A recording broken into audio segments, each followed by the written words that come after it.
How many rules am I breaking by being reclined and doing a video? Also, interior day, no backlighting, just atrocious composition. But that's okay. Why? Because you're here for the content and you're not here for the director of photography work of what they do teach you at USC Film School, right? You're here for the content. The content is this. Green tea is delicious, by the way.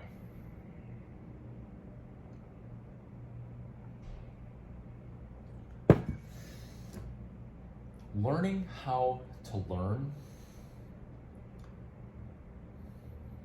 helps at whatever stage of undergraduate life that you're at, and specifically with extending your runway in becoming a professional baseball player.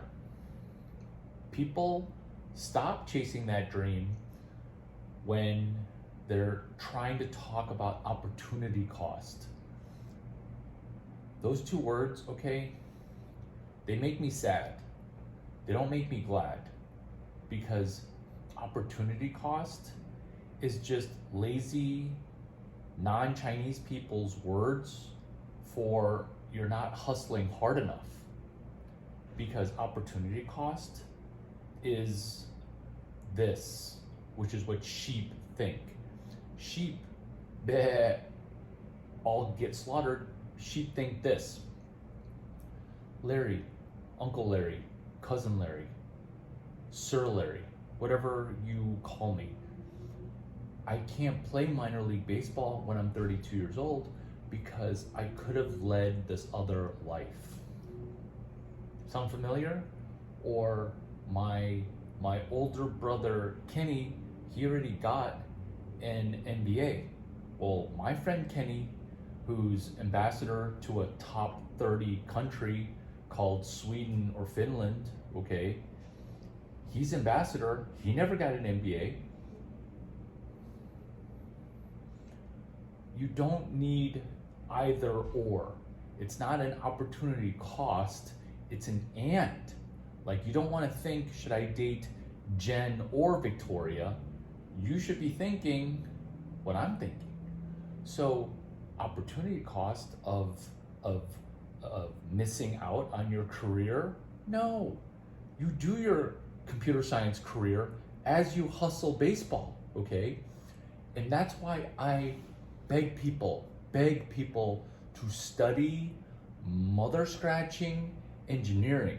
It's not because I want to commiserate with you or be your mechanical engineering study buddy or study buddy with you on CS 106A or CS 223, which I didn't even take, or CS 183D, which Stanford won't even teach because it's too, I don't know why.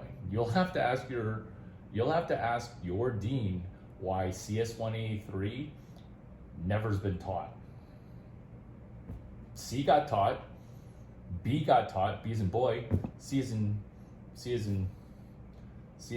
round C of Reid Hoffman's blitz scaling.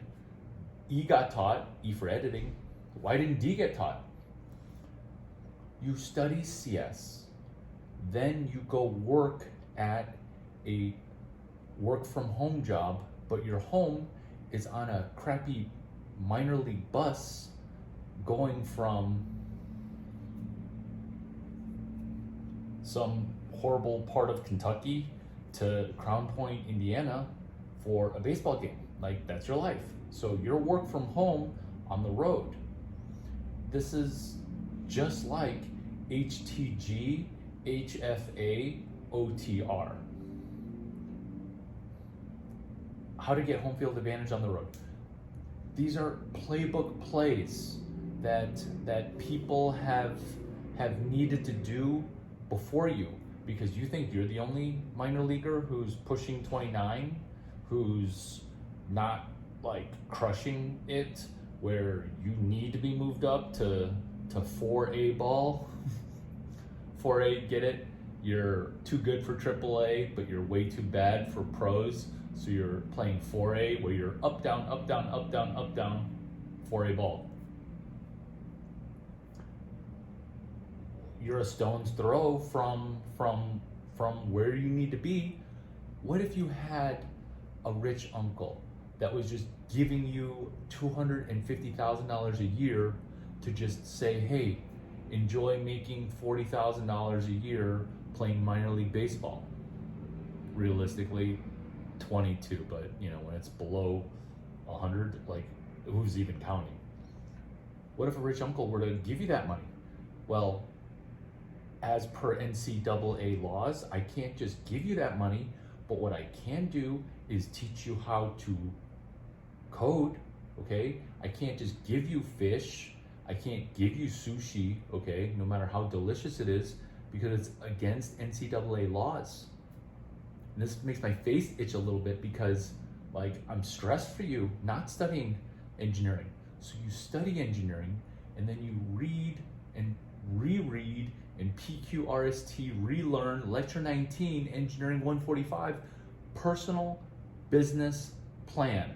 Tom Kosnick, thank you very much. That's a great lecture.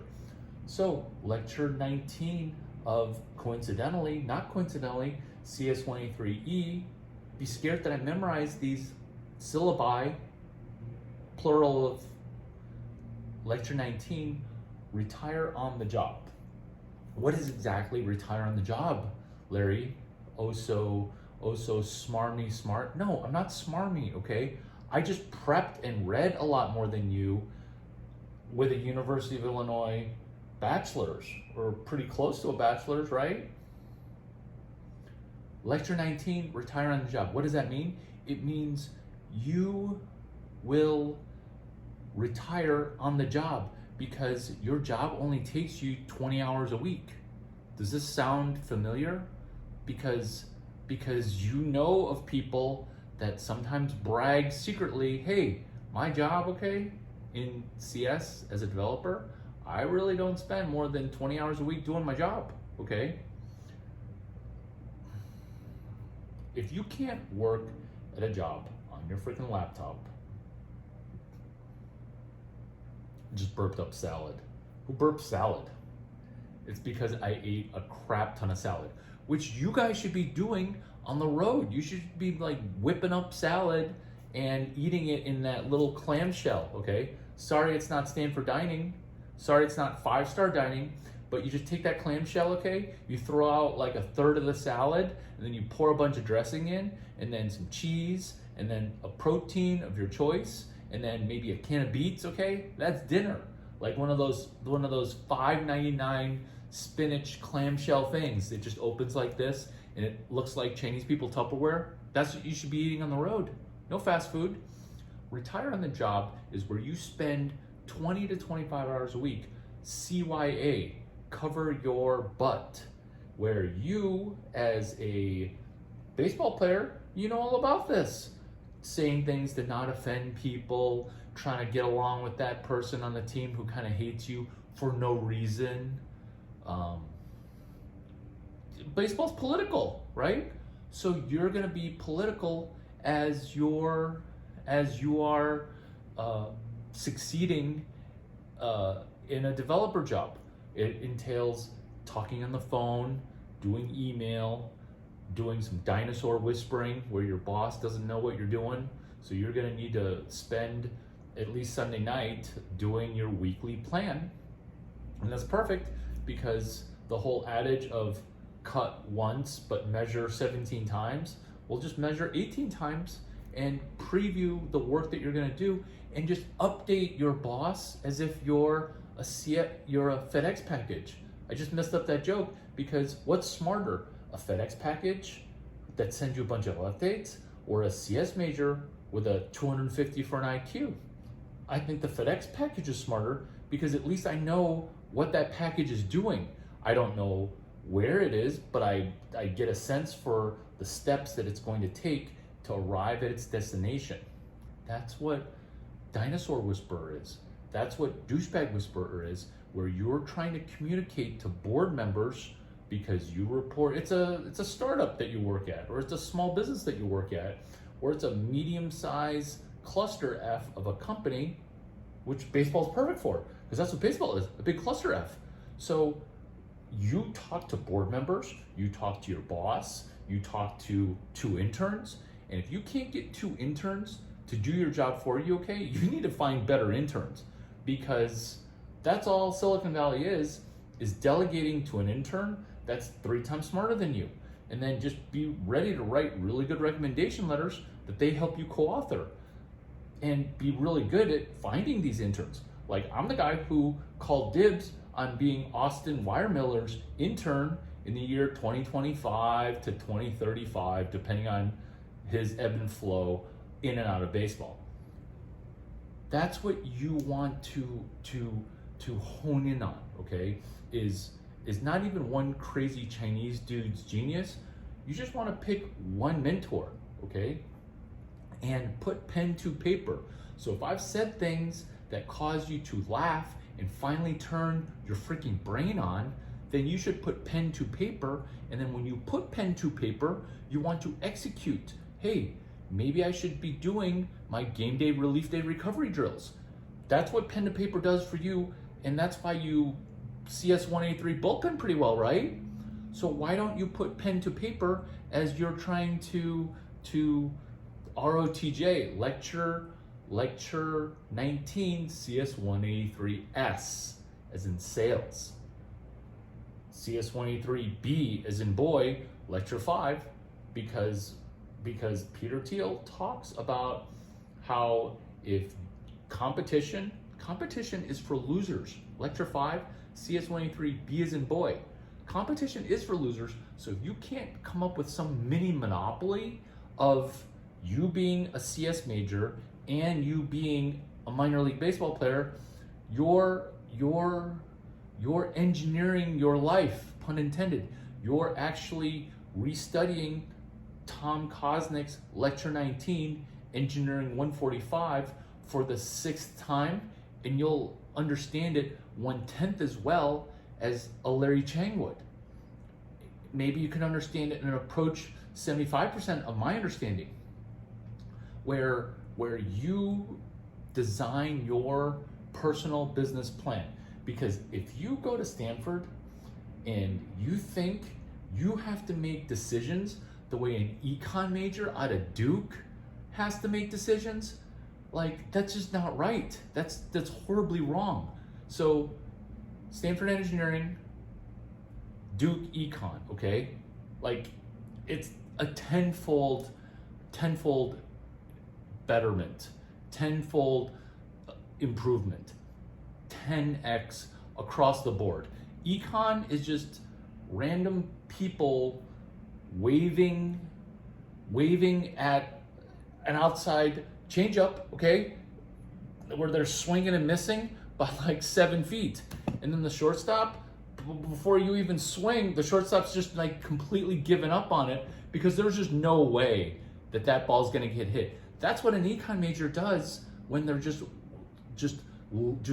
waving at the ball. Not even, no hip and shoulder timing, no stored energy, no rotational energy, no barrel turn, just nothing good. That's a econ major from Northwestern. But you could be a Stanford engineering major. So you don't need to make the choices of an O2 count Dookie who's rolling econ.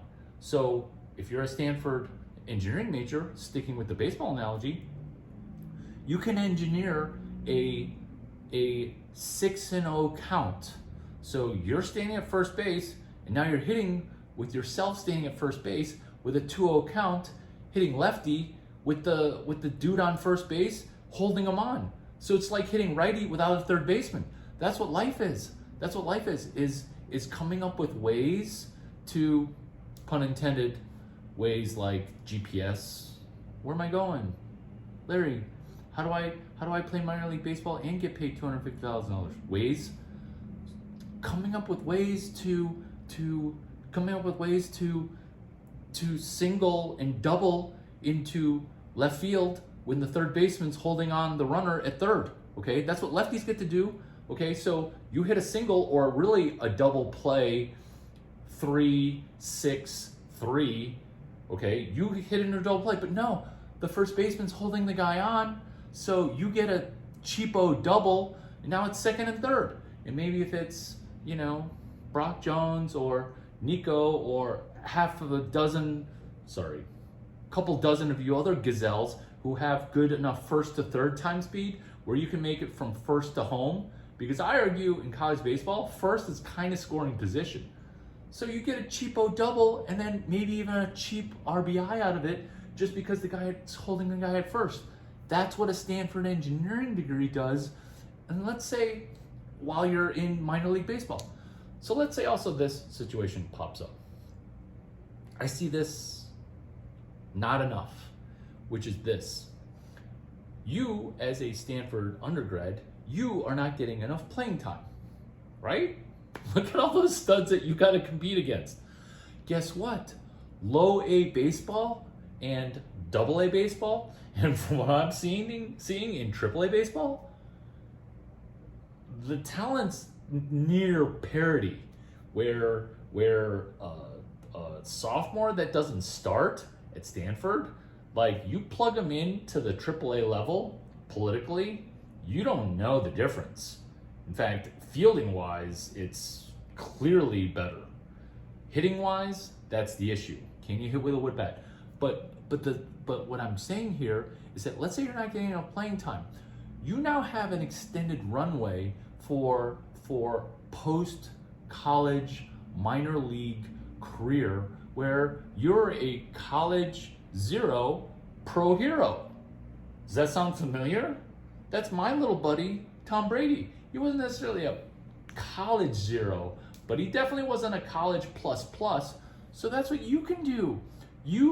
Because you're getting funded at $220K to $250K doing some CS developer job in Silicon Valley with 2 interns working for you as per LABCS 3373. I'm not going to repeat that. You need to rewatch this video about 15 times. So you, as a pro hero but college zero, you now have to say, okay, now I need to succeed after I maybe didn't really succeed super well at Stanford University, and maybe I didn't get drafted, so now I'm gonna have to do the Cameron Brate, Malcolm Butler, UDFA move, undrafted free agent. Just persistently call one of the people that are on my Twitter feed and just be like, hey, can I be the senior special? Senior special, you get $1,000 bonus. Welcome to low, crappy A ball in Vancouver for the Blue Jays, which I'm laughing because I would love that. So I'll be your +1 when you beg to get signed up for the senior special. And then once you're in low A ball, you'll realize that low A baseball is abysmal. It's like, it's barely baked players who had horrible competition. Look at who you hit against during BP. I mean, Esker, he can spot his pitches and he can elicit soft contact all day long. David Esker, the baseball coach, who pitches from 50 feet pretty effectively. But look at all the people that you're in game situations with. Those players are legit. That's definitely double A-ish quality baseball. That's what you need to do, is you need to get comfortable in a horrible hotel. And you know what, Stanford, it was a little too soft on you. Look at that dining hall. Look at everything about Stanford. So maybe you need a Striver VR program that prepares you for double A and single A housing accommodations. But you know what? It's really not that bad. It's just like crappy travel ball with like half the hotel quality of your travel ball luxury. So then you just prepare to succeed during minor league baseball, and your runway is 13 years, which is why that dude who caught for Bull Durham, like I'm working on a film theory that he was moonlighting as an engineer while he was catching to become the all-time home run leader for minor league baseball. The reason he could do that is because he had a side hustle as an engineering job. That's what you're gonna do. You're gonna try to succeed in minor league baseball. Now, I also hear this. Oh, but I kind of want to get my career going, and I kind of wanted to go get my MBA. Irv Grousbeck, he sits in section 6, okay? If you're at Stanford, 99% of the work's already done for you. You just haven't put pen to paper. Why do I bring up Irv Grousbeck? You could just take 3 classes at Stanford Business School for free, okay? And if you've ever taken a class, like the easiest engineering class that you've ever taken, okay? Can you picture it? Well, you take that class load and you reduce it by 95%, that's a business school class, okay? It's just got more jargon in it, but it's super easy, and you just need to pre-study it via PQRST, where before you go to Jerry's CS106B class, you take CS106B, and then you PQRST, preview, question, review, summarize, test it. So you just do that with business school, with just 3 classes that you like, that you have an affinity to, that would solve problems in the market. So the problem that you guys face is that minor league or career. And that's the problem I solve for you in this video. What I recommend for you guys to always seek is other people's problems and listen so carefully to other people's problems. Now, why am I so unpopular? Because I hear people's problems because I'm semi-intelligent and I listen, okay, like a Tom Brady Shih Tzu. Brady, hey, you want a treat? Come here, come here, come here, come here, come on, you can be on video. I listen to problems and I solve problems. That's all you want to do. That's why you get paid, not even obscenely. $250 is actually, but the reason you get paid $250 is because you'll pick up and solve problems that are a mil or 3. And if you haven't looked around in this world, Shitaki's messed up, okay? Messed up. So if you can't solve $1 million or a $3.5 million problem and only get paid $150K per $1 million problem, then you haven't heard of a problem. And so that's what you guys can practice doing. And you can't really do it as an intern because NCAA rules don't let you get paid. So you're gonna need to do it for 0, and you're gonna need to consult NCAA rules, which is why Satoshi Nakamoto, I theorize, was a student athlete, because he totally got screwed. Don't even look at it like you're getting screwed. Look at it like I'm giving you the best deal ever, and you just need to hustle a little bit. You just need to put pen to paper. You see the work that I put in a hobby of going to a game and then sitting by all those scouts, okay? And I could just be like, I'm just the richest dude in section 6, F all y'all. But I work to say hi to people. And I don't take notes on what they say, but sometimes they say genius stuff. So then I'll write it down, and then everyone loves me. Why? Because I listen and I just work a little bit extra, okay? Is it like, does it offend people? I don't know why it would, but it does. Will you guys solve a problem or hear a problem, clarify the problem? This is what dinosaur whispering is listening for problems, listening for perception of problems, looking for a change in management or leadership, looking for a change in geographic location, change in staff. So those are the conditions that a problem exists, and you can solve it with software, because everyone's talking about how, maybe not in your circles, but in my circles, software is nom nom nom nom. the world, right? I think Satoshi Nakamoto version Mark Andreessen said that software is eating the world. This is how. It's eating money for sure.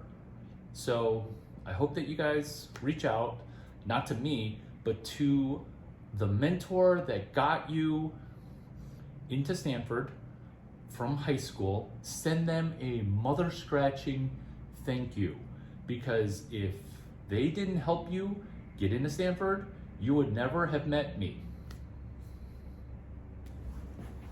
Brady Bear.